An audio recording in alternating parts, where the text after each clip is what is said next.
법구경 이야기에 오신 여러분을 환영합니다.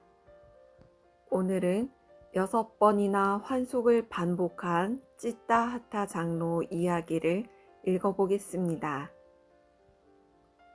부처님께서 사와띠에 계실 때 찌따하타 장로와 관련해서 개송 38, 39번을 설하셨다.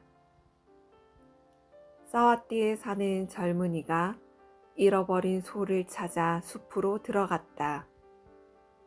정오가 되어서야 겨우 소를 찾아 솥대 속에 다시 집어넣었다. 그는 배가 심하게 고프고 목이 말라서 사원에 가면 얻어먹을 음식이 있지 않을까 생각하고 사원으로 들어갔다. 그는 비구들에게 가서 인사하고 공손하게 한쪽에 서 있었다. 그때 비구들은 충분히 먹고 음식이 많이 남아있자 배가 고픈 표정으로 쳐다보고 있는 젊은이를 보고 말했다. 여기 음식이 남았습니다. 가져가서 드십시오. 부처님께서 현존에 계실 때는 맛있는 우유죽과 다양한 음식이 풍부하게 들어옵니다. 젊은이는 먹고 싶은 만큼 배부르게 먹었다. 그는 물을 마시고 손을 씻고 나서 스님들께 삼배를 올리고 물었다. 스님들이시여, 오늘 무슨 특별한 공양청을 받으셨습니까? 아니요, 비구들은 항상 이렇게 공양을 받습니다. 젊은이는 곰곰이 생각해 보았다. 우리는 얼마나 바쁘게 움직이고 사는가? 우리가 밤낮으로 바쁘게 일하지만 이렇게 맛있게 요리한 밥과 반찬은 평생 한 번도 구경하지 못한다. 스님들은 항상 이렇게 먹는다고 한다. 내가 더 이상 속인으로 남아 있을 이유가 무엇인가?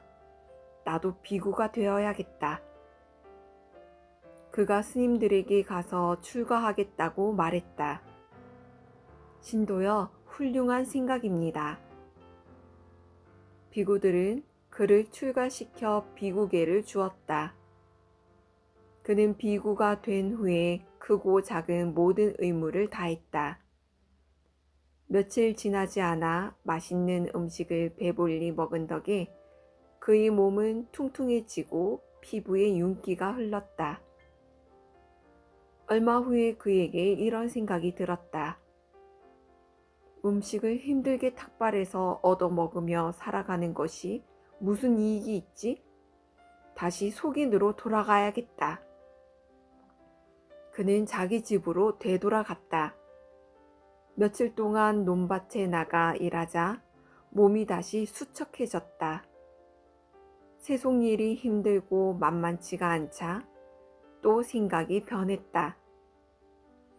내가 왜 이런 힘들고 고통스러운 일을 하고 있지? 다시 비구가 되어야겠다. 그는 다시 절에 가서 비구가 되었다. 비구로 며칠을 지내자 또다시 출가 생활이 지겨워졌다. 그래서 그는 세속으로 돌아갔다. 며칠이 지나자 또 세속 생활이 지겨워지기 시작했다. 내가 이런 힘든 세속 생활을 왜 해야 하지? 다시 비구가 되어야겠다. 그는 다시 비구들에게 가서 삼배를 올리고 출가하겠다고 말했다. 그가 비구로 있을 동안에 스님들을 성심성의껏 시중들었기 때문에 비구들은 그에게 다시 비구계를 주었다. 이렇게 그는 출가와 환속을 6번이나 반복했다. 비구들은 그가 마음의 지배를 받으며 산다고 생각해서 찌따하타, 즉 마음의 지배를 받는 자라는 이름을 붙여주었다. 출가와 환속을 반복하다 보니 아내가 임신하게 되었다. 그는 숲속에서 농기구를 챙겨가지고 돌아와 집에다 농기구를 내던지고 가사를 찾기 위해 방으로 들어가면서 중얼거렸다. 다시 노란 가사를 입어야겠다. 그때 아내는 침대에 누워 자고 있었다. 그녀의 속옷은 반쯤 벗겨져 있었고 입에서는 침이 질질 흐르고 입을 반쯤 벌린 채 코를 골고 있었다. 그녀는 마치 부풀어 오른 시체처럼 보였다. 몸은 항상하지 않고 끊임없이 변화하는 괴로운 것이구나.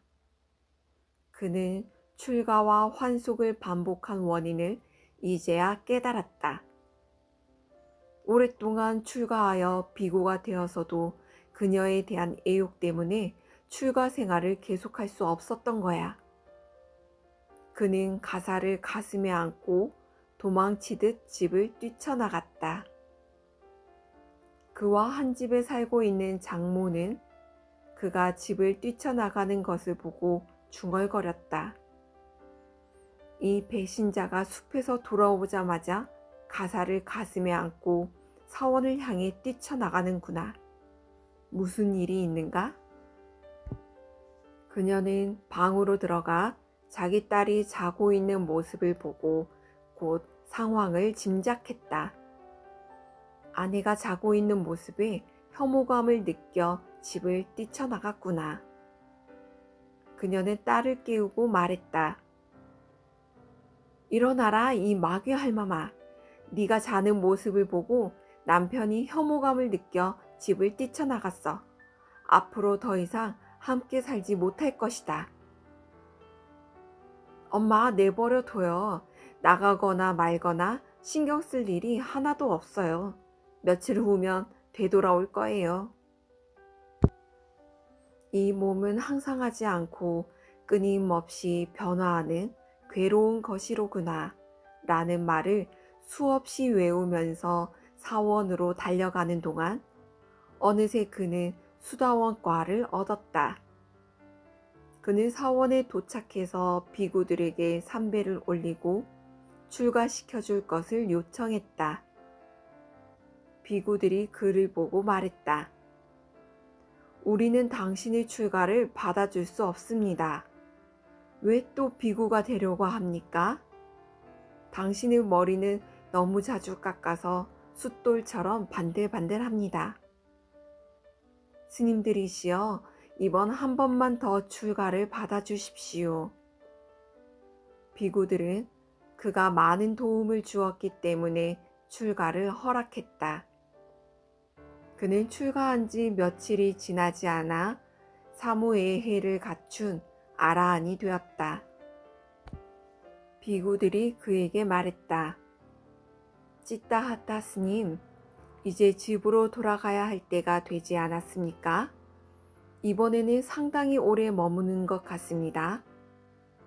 스님들이시여, 세속에 대한 집착이 남아있을 때에는 집으로 돌아갔습니다. 이제 세속에 대한 집착을 완전히 버렸습니다. 이제 더 이상 돌아가고 싶은 생각이 없습니다. 비구들이 부처님께 가서 말씀드렸다. 부처님이시여, 이 비구는 마치 자신이 구경의 깨달음을 성취한 아라한인 것처럼 말하고 있습니다. 비구들이여, 나의 아들은 마음이 확고하지 못하고 바른 법을 이해하지 못했을 때에는 출가와 환속을 반복했었다. 그러나 지금은 선업과 악업을 모두 초월한 아라한이 되었다. 부처님께서는 그렇게 말씀하시면서 개송을 읊으셨다. 마음이 굳건하지 못하고 바른 법도 알지 못하며 믿음도 없는 이는 결코 지혜를 이룰 수 없네.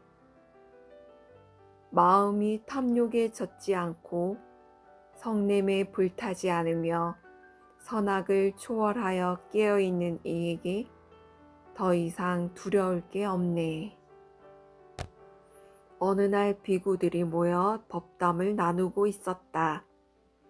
벗들이여, 애착은 고통스러운 것입니다. 충분히 아라한이 될 자질을 갖춘 젊은이가 애옥에 사로잡혀서 7번이나 출가와 환속을 반복했습니다. 부처님께서 비구들이 이 주제를 가지고 법담을 나누는 것을 듣고 법당에 들어가 붓다의 자리에 앉아 물으셨다. 비구들이여, 그대들은 법당에 앉아 무엇을 토론하고 있었는가? 비구들이 말씀드리자 부처님께서 말씀하셨다.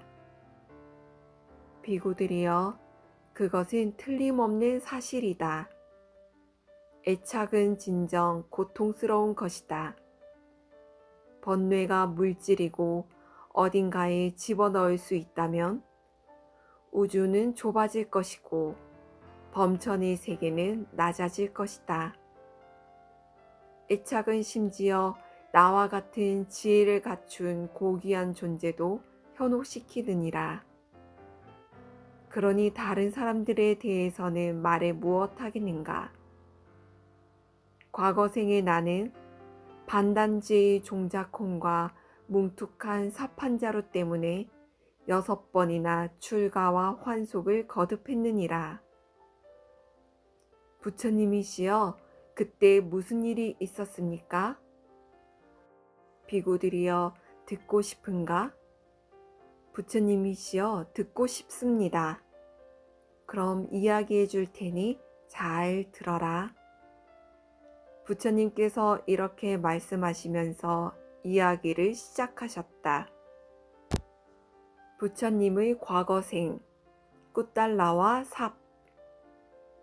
브라흐마따따 왕이 베나레스를 통치하고 있을 때 꾸달라라는 현자가 살고 있었다. 그는 이 교도의 교단에 출가하여 사문이 되어 히말라야에서 8개월을 머물렀다. 우기가 되어 땅이 축축히 젖자 그에게 한 생각이 일어났다. 내 집에 반단지의 종자콘과 뭉툭한 사판자루를 놔두고 왔는데 지금도 그대로 있을 것이다. 그는 세속으로 되돌아가 삽으로 땅을 일구고 콩을 심고 울타리를 쳐서 콩을 가꾸었다. 콩이 무르익자 추수를 해서 반단지는 종자로 삼고 나머지는 식량으로 사용했다. 그때 한 생각이 일어났다. 내가 왜 세속에 살고 있지? 다시 사문이 되어 8개월을 히말라야에 가서 살아야겠다. 그는 집을 떠나 다시 사문이 되었다. 그는 반단지의 종자콘과 뭉툭한 사판자루 때문에 7번 출가해서 사문이 되고 7번 세속으로 돌아갔다. 7번째 집으로 돌아오자 이런 생각이 일어났다. 내가 이 뭉툭한 사판자루 때문에 7번이나 사문이 된 후에 다시 세속으로 돌아왔다. 이 애착의 대상인 문제의 삽을 던져버리자. 그는 반단지의 종자콘과 뭉툭한 삽을 들고 겐지스 강둑으로 갔다. 그는 겐지스 강둑에 서서 이걸 어떻게 던져버릴 것인지 생각했다. 내가 이것들을 던지고서 어디에 떨어지는지 보게 되면 혹시 다시 물속으로 뛰어들어 건져내올지도 몰라. 그러니 어디에 떨어지는지 알 수 없도록 조심해서 던져버려야겠다. 그는 콩 단지를 싸서 삽자루에 묶고 삽자루를 잡고 일어섰다. 그는 눈을 찔끔 감고 삽을 머리 위로 3번이나 빙글빙글 돌려 원심력으로 겐지스 강물에 힘껏 던져버렸다. 그는 삽이 어디에 떨어지는지 보지 않고 뒤로 돌아서서 3번 크게 소리쳤다. 나는 정복했다. 나는 정복했다. 나는 정복했다.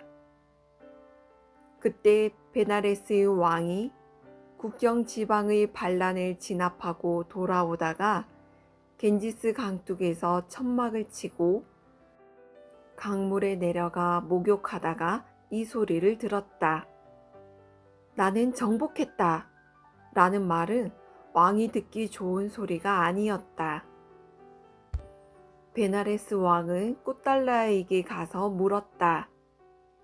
나는 지금 적들을 물리치고 나는 정복했다라고 생각하면서 돌아왔는데 당신은 나는 정복했다, 정복했다 라고 외쳤소.